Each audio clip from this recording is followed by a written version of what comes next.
Gli altri che frequentano in quel momento la strada dipende prevalentemente dal comportamento del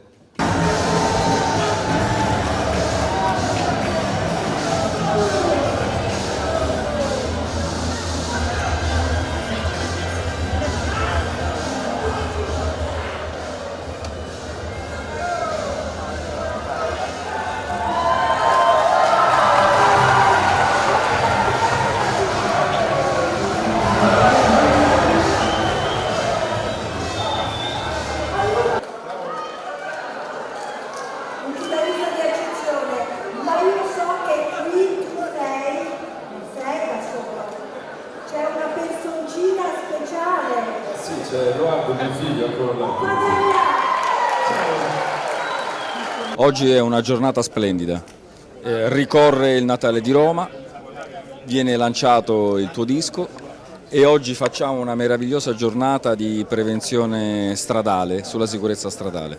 Che impressioni hai avuto?